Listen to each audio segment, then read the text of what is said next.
All right, we want you to watch a video on how the quadratic formula is derived by completing the square. So the quadratic formula isn't just made up. It comes from completing the square of a generic quadratic equation.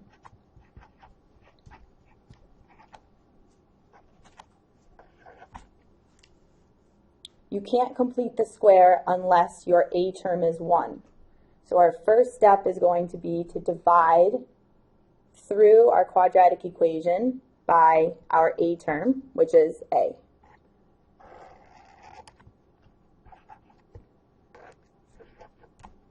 So we now have x squared plus b over ax plus c over a equals 0.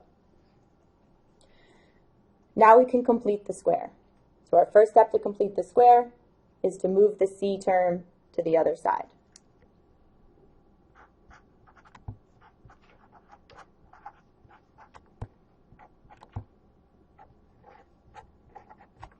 When you move to the c term to the other side, it's a good idea to leave yourself a space so you know to add in your new c term.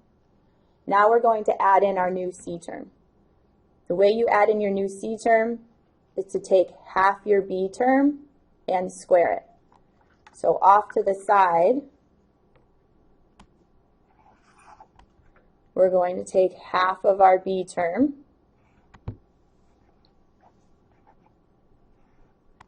and square it. So half of b over a is b over 2a squared. You can square the top and square the bottom, is b squared over 4a squared. We're going to add in our new c term, b squared over 4a squared. Don't forget to add it to the other side. Our next step to complete the square is to recognize that this is now a perfect square trinomial, so it can be factored having the exact same factors.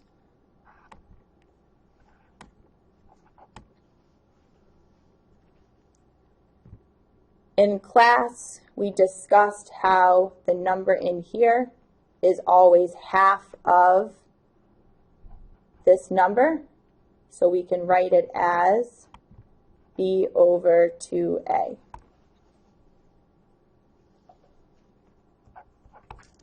On the right-hand side, we're going to have to add those fractions together, which means we're going to have a common denominator.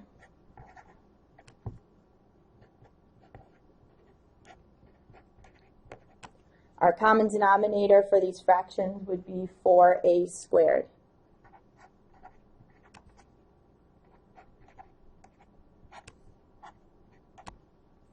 This fraction would stay the same. This fraction would get multiplied by 4a, top and bottom, which gives us a numerator of negative 4ac. Now when we add these together, the denominator stays, the common denominator stays, and the top is negative 4ac plus b squared. Those can't be added because they're not like terms. When I put it back into my quadratic equation, I'm going to turn this, using the commutative property, into b squared minus 4ac instead. It looks nicer that way. Our next step to complete the square is to get rid of this squared by using the opposite operation, which would be square root.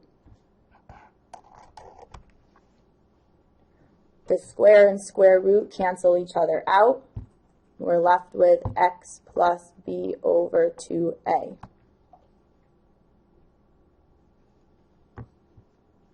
On this side, we can split up and take the square root of the top and the square root of the bottom. If I take the square root of the top, I would have to leave it as b squared minus 4ac because it is not a perfect square. On the bottom, it is a perfect square, so when you square root the bottom, you're left with 2a. Don't forget that when you take the square root of something, you get a positive and negative root. Our last step to completing the square is to isolate the x. So I'm going to subtract the b over 2a from both sides, which leaves me with x equals negative b over 2a plus or minus the square root of b squared minus 4ac over 2a. This is your quadratic formula that you can use to solve roots of a quadratic equation. It comes from completing the square of a generic quadratic equation. We would suggest you watch this video 2 times and then try on your own, writing it down step by step and pausing the video along the way to make sure you understand each step. Thank you.